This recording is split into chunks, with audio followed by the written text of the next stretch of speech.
Using AI in your marketing content is a really lovely way to hone your message, but you need to rewrite it. I'm really sorry, but I'm going to go against the grain. I'm going to talk to you about SEO.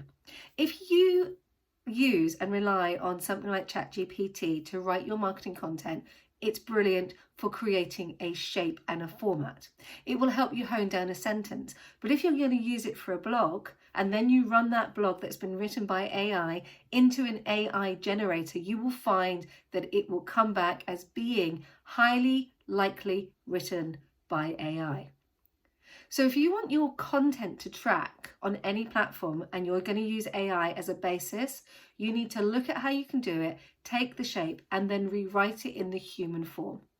It is a great tool, but it is not the complete solution.